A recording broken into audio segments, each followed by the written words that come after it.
Polis Poesía tiene una nueva apuesta en formato de podcast. Ahora trataremos de hacer un poco de todo: entrevistas, programas que relacionan la literatura urbana con la música, el cine. Vamos a tratar de seguir esos hilos que conectan las representaciones de la urbe en la literatura y a esta con otras expresiones artísticas.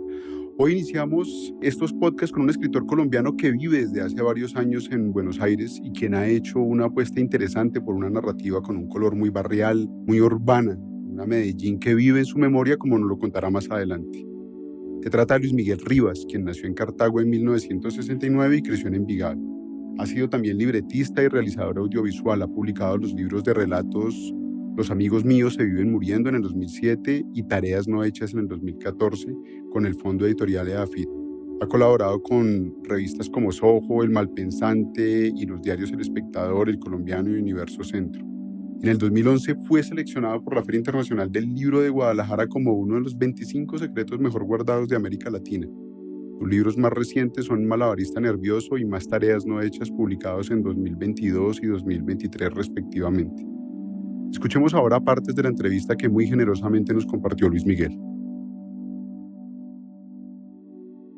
Pues yo creo que hay una cosa que a mí me llama muchísimo la atención de tu trabajo, Luis Miguel, y es el tema del humor, porque es que a veces siento que en la literatura se tiende a hacer cosas muy serias, ¿no? Ujú. Tengo ese cuento tuyo de la arepa con la Virgen, me lo gocé, me reí, no tienes idea cuánto, y bueno, Ay, qué bueno. y, y no es porque tu trabajo no sea serio, porque hay unas cosas que, debo decirlo también, me han parecido particularmente dolorosas, ¿no?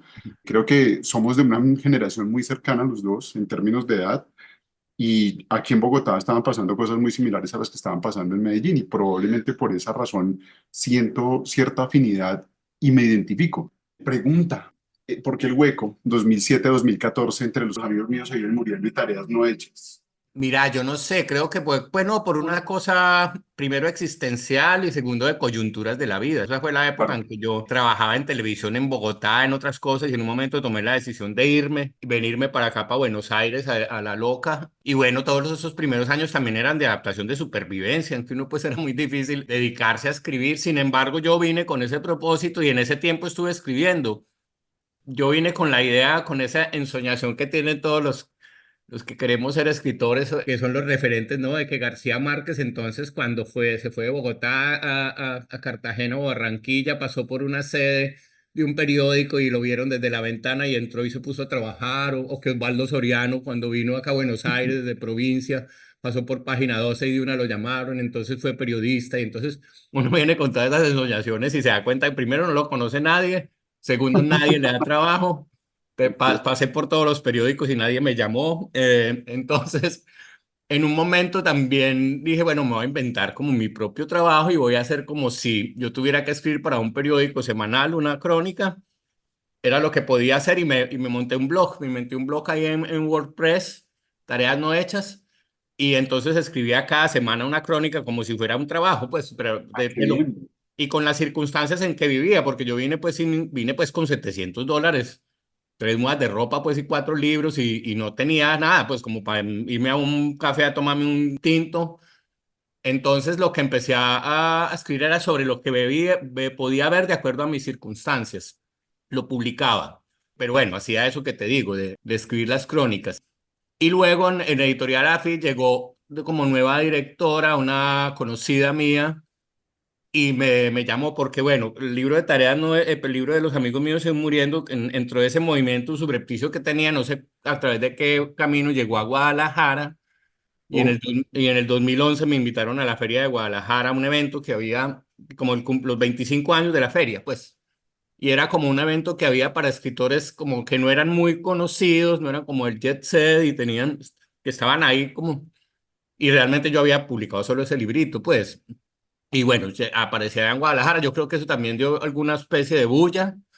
Y a raíz de eso fue que entonces, cuando llegó Natalia Franco, esta otra directora de la editorial, me dijo: Quiero que publiquemos otra cosa". Y entonces yo le digo: tengo esas compilación de crónicas que he estado montando en el blog. Luego ese blog, no sé también por qué llegó al Espectador, y me propusieron al Espectador que montara el blog en la sección de blogs del Espectador. Y bueno, entonces yo creo que es un poco eso la razón de por qué la demora en publicar ese segundo libro, Pues ¿cierto? la vida. La vida, sí, la vida, Sí, claro. eso que es una de las cosas que me llama muchísimo la atención. Siento una afinidad tan profunda que es bien particular y yo creo que también tiene muchísimo que ver con la época, ¿no? Como compartir una época en particular. Y ahí me parece muy interesante, un poco si me puedes contar, si está, cómo describes ese proceso de creación, porque me dices, arranco haciendo crónicas, las publico en un blog en ese momento, pero digamos que ha habido una evolución, ha habido un cambio en ese proceso creativo, Luis. Mira, no soy muy consciente de ello, pero acá pues en este momento lo que más o menos me viene a la cabeza es, yo siempre que me sentí más un escritor de cuentos, por mi poca capacidad de concentración por un lado, porque la vida tenía que hacer otras cosas en la vida, hasta por pereza tal vez, no sé, no me veía como en esa cosa del escritor, del novelista, del escritor profesional bueno. Y siempre me vi como más como con la aptitud de ver momentos y tratar de ver qué hay debajo de esos momentos. Y esos momentos realmente son un fragmento pequeño de la vida que en términos literarios se puede traducir más fácil en un cuento o en un poema, ¿cierto? Sí, Y y ahora que hablábamos de esto de que cómo la vida real se mezcla con el proceso creativo o con digamos, con la trayectoria de uno como escritores, a raíz de ese libro de Los amigos míos se vienen muriendo, que se empezó a mover, llegó a algunas editoriales, me contactaron, viviendo en Buenos Aires, varias editoriales, pues Random House en esa época, no era Random, no me acuerdo cómo. Y entonces me junté acá con el editor como para Latinoamérica o Suramérica y entonces vean, nos interesa mucho su trabajo. ¿Tiene novela? No, yo no tengo novela. Ah, bueno, cuando tenga novela nos llama. Pues también con Planeta tuve algún acercamiento en Bogotá, reunión con el editor general. Bueno, nos interesó, me gustó mucho su libro, queremos publicar. ¿Tiene novela? No, no tengo novela, yo escribo cuentos. Entonces había una cosa ahí como de que solo sos escritor cuando publicas, cuando escribís novelas o publicas una novela, como que si escribís cuentos es como otro nivel. Hasta que en Plane y en Guadalajara yo había conocido un editor independiente que se llama Marcel Ventura, un venezolano que tenía una revista, bueno, se movía mucho.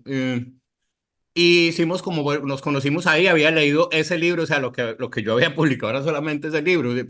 Entonces le interesaba mucho y bueno, nada, eso quedó en el aire. Pero años después me llama él y me escribe y me dice, bueno, me contrataron en Planeta de editor. ¿Qué tenés? Entonces yo le dije, no, no tengo nada, tengo cuentos, pero tengo un libro de cuentos yo estaba armando un libro de cuentos, se llamaba Alcohol, que era puros libros, puros cuentos de borrachos, y incluso quería meter poemas, quería como un poco cobrarle a esa experiencia del alcohol que me ha hecho pasar cosas tan buenas y tan terribles, pero como un poco cobrarle las terribles. Entonces le dije, no, no tengo nada, tengo un libro de cuentos y entonces, mira, nunca se me olvidan las palabras del B. Me dijo, a mí me contrataron para publicar ficción, no para discriminar géneros. Mándame el libro. Entonces le volví a mirar el libro, finalmente no todas las cosas eran buenas, entonces metí otros relatos, o sea que finalmente no era una cosa de alcohol, había unos cuentos de borrachos, entonces se lo mandé y bueno, lo publicaron, que es Nos vamos a ir como estamos pasando de bueno, ese libro de cuentos. Entonces, y creo que Marcel fue de los primeros editores, por lo menos de esas grandes editoriales que se arriesgó y se la jugó por ese género, ¿cierto? Y luego entonces vamos a lo de cómo llega uno a la novela. Yo realmente nunca pensé escribir una novela, pero hacía unos años cuando vivía en Medellín, yo me encerré en una finca a pasar precisamente después de una temporada alcohólica muy brava que me encerraba y empecé a escribir una historia de chicos de barrio, de un chico de barrio, un chichipato que estaba en Balagua de Plata y entonces ve que llegan unos documentalistas de una universidad Play a hacer como ese turismo popular que hacían los documentalistas. Línea Víctor Gaviria, pero Víctor se ha comprometido, Víctor es un grande, sino que después de él hubo como una especie de émulos, malos émulos que pensaban que era ir al barrio y decirle a la gente, actúa como ustedes. Iba en que empecé a escribir eso y esa era como un cuento y eso se me fue como a 60, iban como en 60 páginas y lo paré porque ya cambió la vida, ya tenía que volver a la vida real, a, bueno, a trabajar, a todas esas cosas y bueno.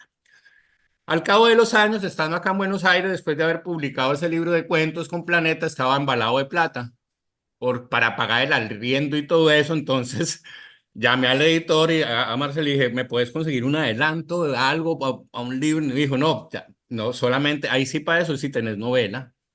Si tenés a un adelanto de una novela, pues por ahí unas 50 páginas.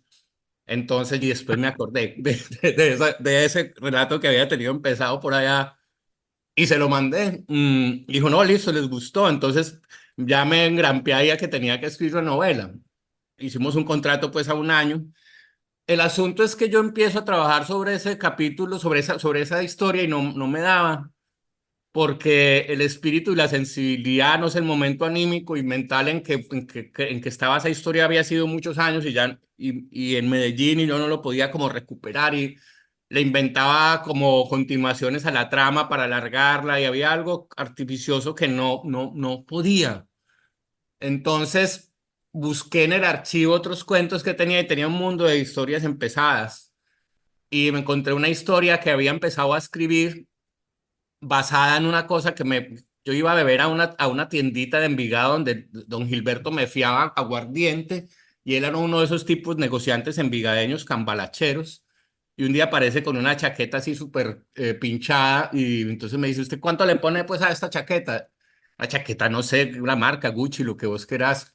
No sé cuánto podría haber, no tengo ahora referencias de precios, pero ponerle 3 millones de pesos. Y me decía, vea, me costó 400. Y el rotico es porque el man de la morgue me vende la ropa. Yo simplemente, usted le cose eso y eso queda bien. Y cuando necesite, me dice y se arma ya una muda. Una muda de ropa. Entonces, listo, esa historia quedó en mi cabeza. Muy buena historia. Sí, sí, y un día empecé a escribir ese cuento, como, pensando cómo sería que uno alguna vez le maten a un amigo. Por esa época, pues mataban a muchos amigos de uno, pues, con los que uno creció. Entonces, de hecho, pues por eso los amigos míos se viven muriendo, se llama así porque una tarde yo en mi adolescencia quería salir como a encontrarme con gente cuando pensó, a este no, a este lo mataron, ah no, este se fue, este. Entonces como que pensé de los amigos míos se viven muriendo. Bueno, entonces pensé en la historia de que cómo sería que uno una vez estuviera en un lugar y viera la ropa que se ponía el amigo de uno y uno creyera que era el amigo que ya mataron y viera que era otro tipo con la misma ropa. Pues total, empecé a escribir ese cuento que quedó tan bien empezado y cuando estaba en el brete de escribir esa novela, empecé a buscar, pensé, lo que yo tengo es el universo, tengo ese universo. Lo que tengo es historias que realmente sean, que yo las sienta y entonces empecé a buscar que sobre ese universo yo había explorado y había escrito cosas inconclusas. Entonces, un poco, mira, que los procesos creativos a veces son como a muy largo plazo. Entonces, resulta que, claro, me di cuenta que ese universo mental yo lo había estado armando sin darme cuenta durante años con cosas fragmentarias. Y entonces empecé a escribir, pero también tenía ya el problema del lenguaje. Esa novela yo la escribí en el 2016, 2015, 2016. Llevaba ya acá varios años en Argentina. Y entonces, pero era una novela que tenía que escribirse en parlache o en algo similar. Entonces pensé, tengo que volver a Colombia, como decía García Márquez, a recuperar el olor de la guayaba. Pero no tenía plata para irme, casi ni para quedarme, pues. Entonces, en un momento dije, no, voy a trabajar el lenguaje que yo recuerdo. Y no voy a querer dar fe, no quiero dar fe fidedigna y rigurosa de cómo es el lenguaje, sino el lenguaje que hay en mi cabeza y esa Medellín que hay en mi cabeza. Y lo que quiero, lo que puedo rescatar de ahí es el símbolo, no los datos precisos como para un informe periodístico o un ensayo de ciencias sociales, sino el símbolo que hay detrás de esa cultura, que se mueve bajo esa cultura. Pero entonces, acordándome de personajes de esa época, le dije a un amigo de Medellín por WhatsApp, por mensajes de audio, ¿te acordás de la historia de Peto, el policía de tránsito aquel que quedó ciego en un accidente y que pagó plata para que lo mataran y se le robaron la plata? Entonces, él me contaba su versión de la historia. Y cuando yo empecé a oír los audios de él, dije, ese es el tono. Ahí encontré la voz del personaje. Era el tono como él me los contaba. Y ahí ya la novela empezó a fluir. De hecho, casi ninguna de las historias que él me contó quedaron, yo creo que ninguna quedaron en la novela. Hay una pregunta ahí que pues obviamente está muy vinculada con lo que nosotros pretendemos hacer con la revista y es un poco qué elementos de la ciudad consideras más fascinantes para explorar dentro de tus escritos, porque yo encuentro el barrio, la plaza, algunos de los sitios de Medellín icónicos. ¿Cómo articulas eso? ¿Cómo juegas con el tema de esa cartografía de esa Medellín que conoces? Y además que me parece muy chévere que lo digas, ¿no? La conozco de memoria. Mira, bueno, por ejemplo, eso, cómo yo me acerco más es por las historias y los personajes. Sí. Y esos personajes están ya inscritos en un contexto. Ahí están en los espacios, ¿cierto? Pero yo no empiezo por los espacios, empiezo creo que por la historia o por el personaje. Y ese Ujú. personaje en realidad tiene contextura, tiene carne cuando está en su espacio y solamente ahí cuando está en esos espacios que yo conocí. Por eso digo, no me importa volver a ver cómo está ahora, sino es real el que yo conocí, está en mi cabeza, ¿cierto? Por ejemplo, yo vivo en una Medellín que no existe, vivo en una Medellín mental y aunque vivo en Buenos Aires hace años, vivo cotidianamente en Medellín, que a la vez no es la que es ahora y Ah, tampoco es ni siquiera la que fue cuando yo estuve. Ya es una elaboración de las grietas de mi memoria pero el haber tenido esa vivencia, de haber conocido esas calles y haber vivido experiencias en esas calles es lo que le da al lugar, digamos, la fuerza que pueda tener, ¿cierto? Viste que la experiencia como de las personas o del ser humano no es como única, uno no está flotando en el aire, uno está siempre en un lugar y ese lugar tiene que ver con lo que le está pasando, ¿cierto? Es tan protagonista en la trama o en el conflicto interno, así ese lugar sea fuera, así aparentemente puede ser neutro, una cafetería, pero es muy distinto de eso, es muy distinto de una confesión de una traición amorosa en una cafetería a un centro comercial o a un penthouse o en un bus. El espacio hace parte también del conflicto interno, entonces creo que llego más a esos lugares por lo que le pasa al personaje. y ahí lo que me parece muy interesante de tu trabajo es que si bien hay algunos hechos de violencia que narras en tus historias, hay Don Efra, por ejemplo, que aparece en varios de tus cuentos, hay algo que llama mucho la atención y es que la violencia nunca es la protagonista. ¿Cómo haces como para no centrarte en eso que generalmente terminó siendo, no sé, el leitmotiv de mucha gente para terminar moviendo sus cuentos, su literatura, bueno, o alguna pseudoliteratura también testimonial, que se vendió un poco muy pegada al fenómeno del narcotráfico y a todas las cosas terribles que pasaron en algún momento en Medellín y en todo el país, ¿no? Sí. Mira, yo creo que hay varias cosas. Primero, es la personalidad del escritor, la individualidad y su contexto. Y segundo, el tiempo que pasa para escribir eso. Entonces, en el primer ítem, digamos, yo por naturaleza tengo una manera, pues lo he dicho varias veces, que un escritor es como un niño asustado que va por un callejón oscuro y se pone a silbar, más o menos eso. Entonces yo como que también por mi experiencia en mi vida, como no sé por qué desarrollé una mirada susquineada de la vida, esa manera de mirar de lado cosas que son muy brutales y ya en mi vida, digamos, en mi aspecto psicológico es como ha sido como un mecanismo de defensa, ¿cierto? Y el humor es una manera de alivianar eso, de mirar por el rabillo esa Mm. realidad, no dejarla de ver, pero mirarla y entonces ahí ya hay una perspectiva, ¿cierto? Otra cosa en lo individual y en mi experiencia es que el sicariato en Medellín, que a mí me tocó, era muy distinto al sicariato de Aranjuez, era saturado de eso. Entonces, digamos, esas particularidades mías me permitían una distancia. Y hay otra distancia que es la distancia temporal, que yo escribí la novela, sobre todo hablo de la novela, la escribí años después cuando ya se había, digamos, exorcizado el tema desde donde se tiene que exorcizar inicialmente, que es desde el drama, desde la denuncia, desde el dolor. Y entonces no había una cosa que se hubiera contado desde ahí, realmente desde el que está ahí Sí. y no desde el sicario, que además es el héroe. Generalmente, pues el sicario por lo menos tiene digamos, en ese sector de la sociedad de jóvenes de esa época, yo creo que aún de los lugares marginados, la única manera de autoafirmación y de tener un prestigio era meterse en el embrollo, pero para eso se tenía que tener cierta audacia y en cada barrio de 10 chicos, 3 eran sicarios, pero 7 eran chicos con la misma falta de oportunidades. Y otra tercera razón es que, como te decía, a mí me interesan los personajes, las historias, lo que le pasa por dentro, contexto. Entonces la violencia es el contexto en el que están. Cuento, los amigos míos se viven muriendo. Es un chico que está buscando con quién comunicarse. Lo que anhela es con quién comunicarse. Era más grande el muerto. Los chicos lo que quieren es buscar una autoafirmación, un prestigio, ser tenidos en cuenta, ser amados por una chica. Bueno, ese realmente es el conflicto. Ahora, está en ese contexto, porque ese contexto es el que yo conozco, el que viví, el que me interesa. Entonces, por esa razón, el protagonista no es esa violencia, Qué ¿cierto? bien, Mm. muchas gracias, Miguel. Una pregunta, ¿Medellín o Buenos Aires? Es decir, me has dicho de alguna manera, claro, en mi cabeza está una Medellín que no existe, que fue la que yo viví, la que está en unos sitios particulares de mi memoria, pero pues sigues viviendo en Buenos Aires. ¿Transitas Buenos Aires pensando en Medellín y cuando estás escribiendo pasa algo similar? No sé, cuéntame eso porque son dos ciudades evidentemente muy diferentes. Sí, es muy raro porque, como te digo, yo tampoco vivo en Buenos Aires. En Buenos Aires es donde salgo a Ah, comprar pues, o sea, vivo en Buenos Aires físicamente, ¿me ok. entiendes?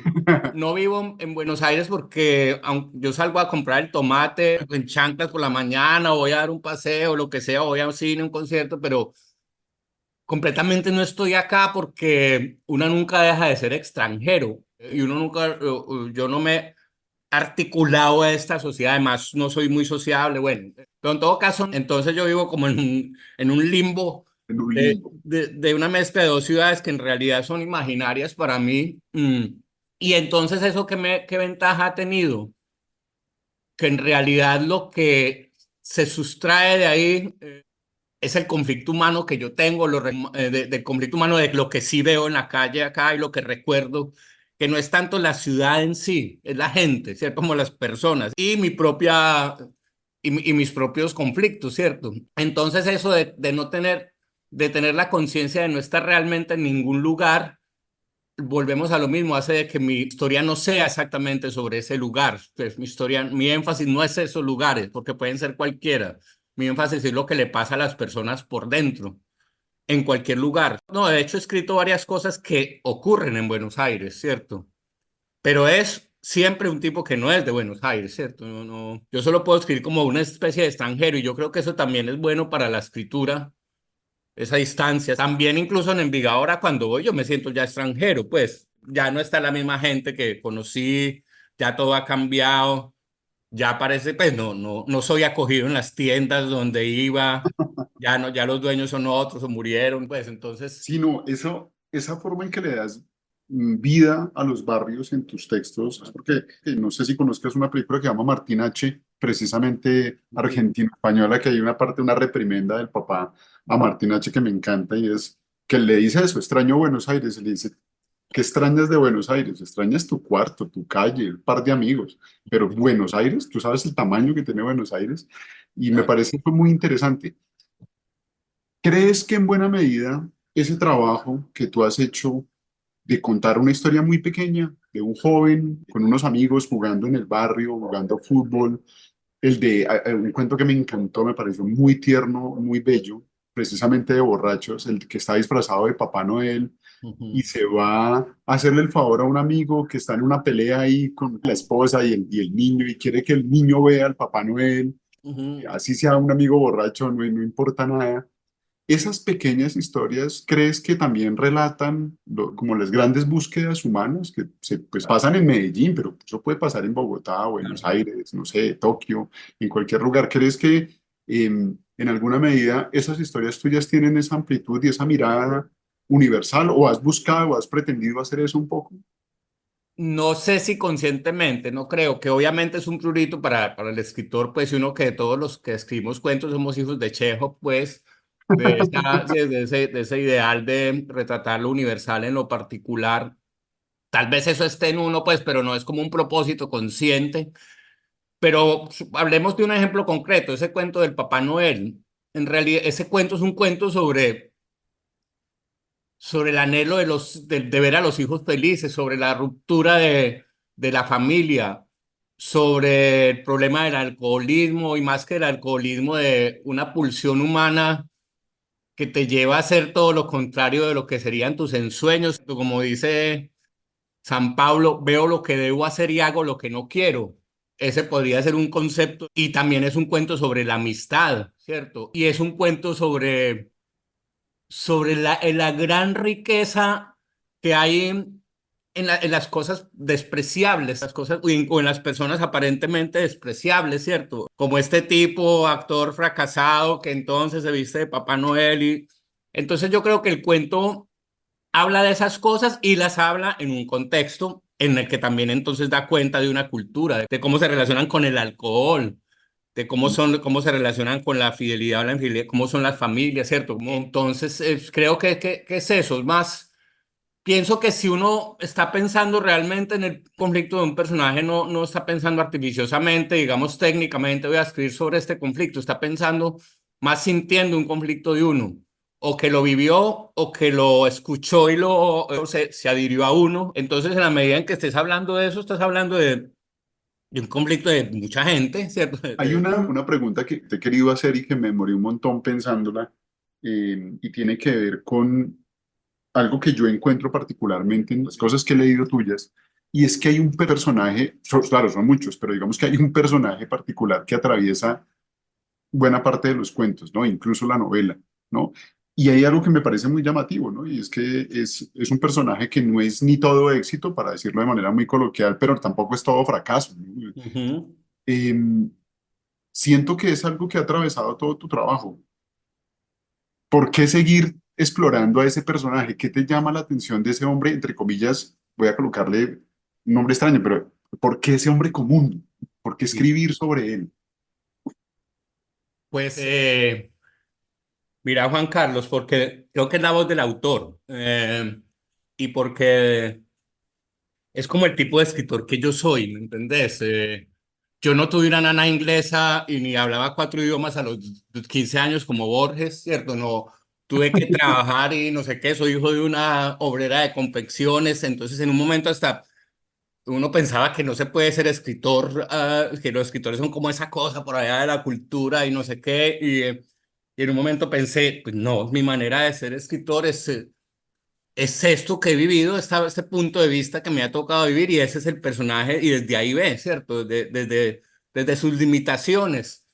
Pueden ser culturales, materiales, bueno, económicas, pero hay una ampliación para los lados e incluso desde ese punto de vista hay unos puntos de vista que trascienden, más allá de los límites que impondría la cultura, la erudición, lo que generalmente es como una especie de esquema de escritor que acá en Argentina, sobre todo en Buenos Aires, hay mucho como ese modelo de escritor. Entonces, en un momento me di cuenta, nada, yo qué soy, qué escritor soy y este es un man normal y esa es una voz. También trato a veces, en un momento viste que todas las descubrimientos personales pueden convertir en una enfática reafirmación que se convierte a su vez en manierismo. Entonces, en un momento también me cansaba de esa voz y si vos ves el malabarista nervioso, hay otros cuentos más, con otro lenguaje más neutro, no neutro, digamos, pero un poco más, no de la calle. Y Sí, también quise hacer historias que no fueran la calle, sino un poco más de elaboraciones mentales. Entonces, como también para mirar todas las posibilidades que hay en una persona, ¿cierto? Pues en las posibilidades mentales o las visiones, o los distintos Migueles que es uno, ¿cierto? Como los distintos Juan Carlos que hay, ¿cierto? Entonces yo literariamente fluyo más en ese personaje cotidiano, en el don nadie, digamos, que además me produce, y políticamente también siempre me ha producido más, ya aparte de lo mío, políticamente me ha producido mucho más interés. Creo que ahí está más reflejada la sociedad, ¿cierto? Como te digo, nuestra sociedad no es de la gente que vemos en Instagram. En realidad, el 70% de los colombianos son los mensajeros, son las señoras del servicio, son los camelladores, ¿cierto? Entonces, ese punto de vista y ese sector humano me interesa mucho, ¿sí? sí, es que ese personaje me llama muchísimo la atención. Hablando de eso, precisamente, ¿crees que hay un tema urbano que no se ha tratado en literatura y que valdría la pena abordar? ¿Has considerado moverte también en otras cosas de literatura urbana que tú dices, ve, esto, chévere tocar este tema? Mira, a mí me interesa mucho, pues, pero no, ya debe estar tratado, pero por ejemplo en Medellín hay un movimiento musical de raperos que no son conocidos, pero hay un mundo de grupos que no llegan a nada, incluso del ambiente del reggaetón, que es ahora como la ilusión de los chicos y que el reggaetón es un poco una renovación de la estética mafiosa y una renovación del espíritu mafioso de aquella época. Es lo mismo, la chimbita, las motos, la ropa, pues el trabanos, pichar y todo eso, pues, cosas que a mí me gustan mucho también, pichar y trabarse y beber, pero digamos como paradigma de vida, ¿cierto? Como valor.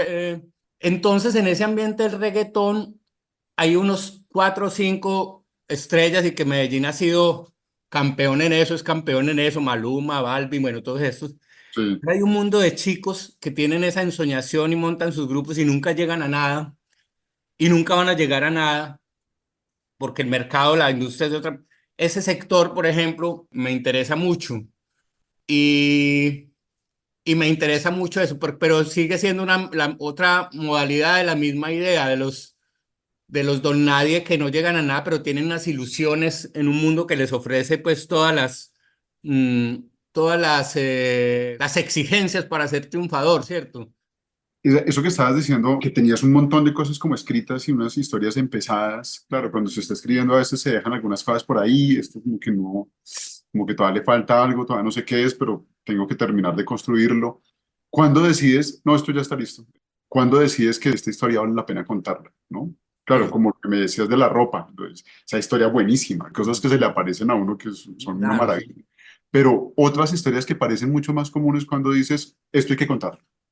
Hay temas que de entrada me mueven algo, ¿cierto? No sé cómo sería la definición de eso, pero hay como una pequeña fractura en uno, en la mente, en el pensamiento, sobre todo creo que las paradojas, yo soy muy susceptible a las paradojas y ahora clavamos, yo miro mucho las paradojas en la vida real y por ejemplo nuestra cultura está llena de paradojas y ahí surge el humor también, ¿cierto? Ahora que hablábamos del humor y tampoco uno a veces tiene la tendencia de hacer algo charro, gracioso, sino que observa esa cosa paradójica y, ¿cierto? No Y sé, surge un humor negro, ¿no? Surge un humor sí, negro como el del título, ¿no?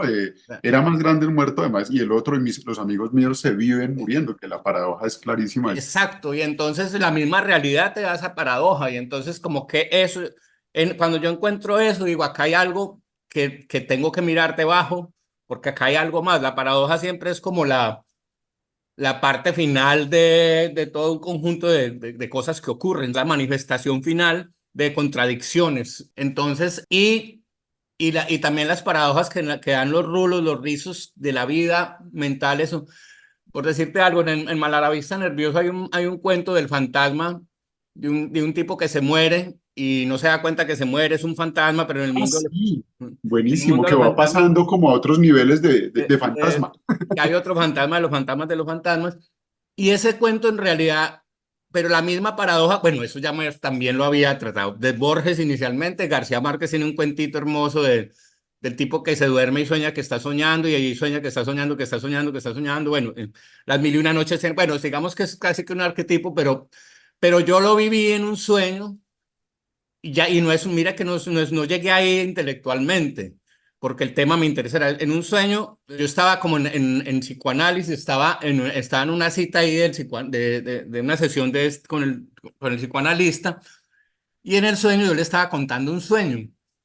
Entonces cuando me desperté, y eso fue vívido, entonces cuando me desperté, quedé con esa, o sea, dentro de los sueños uno puede soñar, o sea, hay un inconsciente, pero además hay un inconsciente del inconsciente, y además habrá otro inconsciente dentro de la infinitud que es la mente inabarcable. Entonces a raíz de esa idea, ya no me acuerdo exactamente el mecanismo por qué llegué a lo de los fantasmas, pero digamos el detonante inicial fue esa paradoja que está acá manifestada en el juego de espejos, en lo interminable. Sí, y hay otra cosa que son impresiones un poco también cómo surge un poema, cómo surge un cuento, cierto, hay como los poemas que surgen de pequeñas revelaciones, ¿cierto? Que no son grandes revelaciones del conocimiento humano, sino pequeñas revelaciones que incluso no están dichas en palabras, no sé. A veces salgo y veo acá ese techo que hay al frente y la manera oblicua en que caen las goteras y golpean y algunas rebotan, no sé, es una cosa, pero es nomás esa imagen y ese sonido genera una repercusión en uno que, bueno, y ahí es donde está quién es escritor y quién no es escritor, quién se dedica a eso más bien. Yo creo que toda la gente puede tener esas pequeñas revelaciones, pero hay personalidades que dicen, tengo que ahondar en esto y decirlo de alguna manera o bueno, expresarlo, bueno. Y, y en los cuentos, por ejemplo, hay un cuento que se llama Ramiro no me mira a los ojos, y ese cuento, por ejemplo, surgió de una mirada que vi de alguien, la manera como esa persona me miró. Fue una cosa de segundo, pues. Me miró como pidiéndole perdón a toda la humanidad. Él cargaba una culpa. Era un viejo amigo que no veía hace tiempo si venía a hacer algo que lo avergonzaba. Y la manera como me miró, o sea, entonces esa mirada se me quedó. Y ese cuento, digamos, es casi es biográfico y muy literal, ¿cierto? Pero empezó de esa mirada, de toda la que decía eso, o sea, como vuelvo a decir, lo que le pasa a un ser humano por dentro, que no se puede, volvemos a lo de las ciencias sociales y, por ejemplo, la psicología puede tratar de describir lo que le pasa a esa persona y puede escribir varias páginas, pero no alcanza a decir esa complejidad que hay adentro. Yo creo que ahí solamente puede llegar la literatura, ni siquiera llegar, acercarse un poco. Entonces, volvemos a eso. Cuando sabes que una historia cuando algo es un cuento, una historia, cuando es narrable, digamos, ¿cómo se diría? Literalizable. Y Sí, sí, cuando toca un punto de sensibilidad o de intento de explicación mental. Ve, estaba leyendo nada menos un prólogo de Borges al libro de la Rosa Profunda y decía que el concepto de musa, que es pues como esa inspiración y todo eso, viene de los clásicos griegos. Y el concepto de la poesía como elaboración intelectual o producto de la inteligencia viene de los románticos, de Poe. Bueno, y termina diciendo que realmente el proceso están imbrincadas ambas cosas y en cada persona como el proceso. Entonces eso, pues, viene por una impresión sensorial de la sensibilidad, pero también hay un intento de explicación intelectual. ya que tocas ese tema, ¿qué autores dices esto ha sido clave en mi vida, ¿no? De lo que leí, esto fue fundamental. ¿Y qué estás leyendo ahora? Sí, mira, pues que a mí ya me hayan marcado la vida. Y algunos que me marcaron la vida ya los leo y no me gustan, ¿cierto? Pero bueno, pues, hablando de eso del lenguaje de uno, el lenguaje del hombre de la calle para hablar de cosas, Fernando González como filósofo, espera, cómo hablar de los problemas intelectuales o mentales o más bien existenciales con con el lenguaje con que uno va a comprar las papas, sin rebajar el tema. Eh, Luis Tejada, nuestro cronista, que murió en el 25 del siglo pasado, va a ser 100 años, por el humor, el humor y un punto de vista política en una época y en un lugar gazmoñero y conservador como es Antioquia y Medellín, pero además tenía el humor y la lucidez y una elegancia en el humor. García Márquez, obviamente, obviamente, Juan Rulfo también. Jorge Ibargüengoitia para mí también fue un descubrimiento el mexicano, en el humor, en la mamada de gallo. Sí, En una época, cuando descubrí las crónicas que escribía Daniel Samper Pizano, que hacía unas crónicas muy chistosas los fines de semana, eso luego lo compiló en varios libros. El primer libro era no, Dejémonos de Vainas, se llamaba el libro, y bueno, esas crónicas de cosas también cotidianas de esa clase media a la que él pertenece. ¿Quién más que recuerde yo que me haya marcado? Bueno, Andrés Caicedo en una época fue para mí muy importante también. Un poco lo que cuenta García Márquez que le pasó con Kafka cuando le llevó el comienzo de la metamorfosis, que dijo, esto se puede contar. Entonces a mí como con Andrés Caicedo me pasó, se puede escribir así, con esas palabras, como uno habla, pues, o sea, con los conflictos que uno tiene cotidianos, de que no me cepillé los dientes y tengo mal aliento y a esa chica no le voy a gustar. Bueno, estas bobadas adolescentes que en esa época uno tenía, eso es literaturable. Pues, Y bueno, nada, y ahora ahora ando leyendo En busca del tiempo perdido. Mira, como yo vengo primero de la cultura paisa y estudié periodismo y entonces durante mucho tiempo fue esa cosa del estilo directo, de las frases cortas, contundentes, de la claridad, En un momento me di cuenta que eso es como una especie de mandato que uno tiene y con Proust todo eso se va a la mierda y hay esas frases extensas de 2 párrafos con paréntesis Sí. dentro de los paréntesis y entonces eso me da una sensación de libertad y de tranquilidad y de que, hey, no hay que correr para decir las cosas, no hay que extenderse todo lo que se haya que extender, hay que pormenorizar todo lo que necesites pormenorizar, por no decir la dulzura del espíritu que hay detrás, ¿cierto? La delicadeza.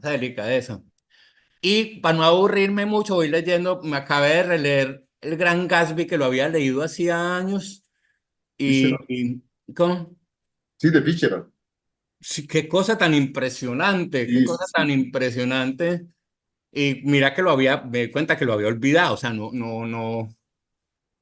Yo quiero escribir una cosa, estaba pensando una vez en escribir una serie de poemas sobre cosas, sobre la gran biblioteca de los libros que he olvidado. Entonces, como a veces en estos días alguien me estaba hablando de Moby Dick, que la leí hace unos 5 años. Oíste, y no me acuerdo, me acuerdo como de cosas vagas entonces quería hacer el ejercicio de agarrar tal libro y escribir de qué me acuerdo. A veces me acuerdo de una escena o de un diálogo, un personaje que queda pero también con algo que he descubierto, que nada se olvida, que sí queda en uno, de todo queda una atmósfera, queda uno, o sea, nada, literatura, nada pasa desapercibido, así no te acordes de la trama.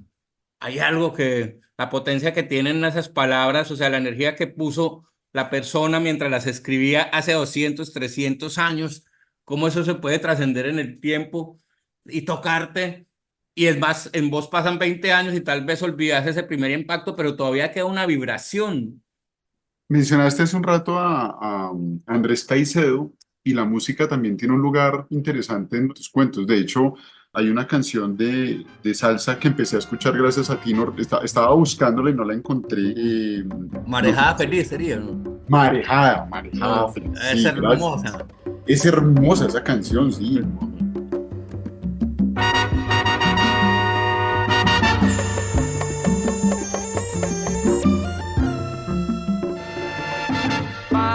Marejada feliz. Y claro, y la tenía en la mente, también como en recuerdos de cierta época, pero yo no me acordaba cómo se había llamado y me parece muy chévere haberla podido recuperar Ah, por tu cuento. qué bueno, qué bueno. ¿Qué vínculo haces entre lo musical y la literatura en tus trabajos? A Si es ver, consciente o no, no sé. sí, yo creo que después está en ese limbo entre conciencia e inconsciencia, ¿cierto? Es el mundo en el que yo viví, el que a veces quiero no retratar, no es la palabra, el que quiero hablar o que quiero recrear, es un mundo donde la música es importantísima y donde lo que le pasa a los personajes tiene que ver con la música, ¿cierto? Nosotros fuimos formados, mi educación sentimental fue dada por Elenita Vargas, por los vallenatos, por los tangos, por las rancheras. Uno estaba en la casa y la mamá planchaba mientras escuchaba a Sandro o a Elenita Vargas, pero salías a la calle y en la esquina, en la cantina sonaba un tango, cogías un bus y había un vallenato. Entonces, todo era la banda sonora de la vida, que siempre está ahí, uno a veces no la percibe y eso también define los estados de ánimo. No sé, uno se monta en un bus con cualquier estado de ánimo y la canción que ponen te puede hundir más o te puede levantar, o sea, sí tienen que ver, ¿cierto? Como parte de la trama, por eso en la novela las canciones hacen parte de la trama porque las canciones hacen parte de la trama en la vida de uno, ¿cierto? Entonces, pero como te digo, no era una decisión como pensada intelectualmente, como voy a articular la música, no, más como vivencialmente, esta gente de carne y hueso como es también con la música. Entonces, bueno, como decía Raymond Carver, cita esa frase de Santa Teresa, las palabras precisas y verdaderas tienen el mismo poder que los actos, ¿cierto?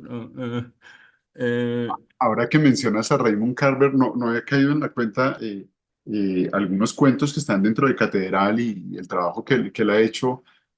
Acabo de encontrar un vínculo ahí bien importante con las cosas tuyas. Hay unas historias muy interesantes donde parece que no pasara nada, pero ha pasado de todo. Ujú, Ha ujú. pasado de todo. Me hiciste recordar un cuento que se llama Plumas. No sé si lo conoces, ¿Cuál que están es ese? los dos amigos se invitan a almorzar y todo termina en conocer un niño que termina cambiando la vida de toda la otra pareja. Y él dice, pero Ah, en qué mal momento acepté este almuerzo? Y ay, todo se movió para otro lugar, ¿no? Entonces eso me parece interesante. Una última pregunta, porque no, voy a preguntarlo de esta manera, con cierta metáfora. ¿Hay más tareas no hechas? ¿En qué estás trabajando? Porque me encanta el título de tareas no hechas, ¿no? Procrastinar también es una opción, ¿no? claro, sí, sí. Es una posibilidad en la vida. Yo estoy en un periodo en que no estoy haciendo las tareas. Nada, tengo pues un proyecto de novela empezado que ahora lo tengo muy parado, no he podido como entrar, como te conté la otra vez que me pasó con Era más grande el muerto del mundo, como que no puedo entrar y nada, escribo cosas sueltas, yo escribo por las mañanas siempre pues en mis agendas cosas, pero son como diario. Pero bueno, digamos, la novela es un proyecto que está, y ya tengo pues 2 capítulos escritos, la tengo estructurada, estoy es como en un momento esgunfiado, como llamaba Roberto Arce, esgunfiado, como que no. Y nada, en eso estoy, bregando a volver a enjollar. Me angustiaba hasta hace poco el hecho de no estar escribiendo y después ya como que me tranquilicé, ya, nada, también esto hace parte tampoco, yo no me llamo Javier, ¿cierto? Ay, no, bueno. Pues nada, Luis Miguel, de verdad, muchísimas gracias por tu generosidad, por el tiempo, por la disposición, por el cariño. Eh, Listo. un abrazo aquí desde la distancia y pues nada, de verdad, muchas gracias por tus libros. Ha sido realmente un espacio muy interesante para mí. Ay, qué bueno, me alegra mucho, Juan Carlos. Bueno, nos vamos hablando. Perfecto. Miguel, Chao. un abrazo, cuídate, chao. Abrazo.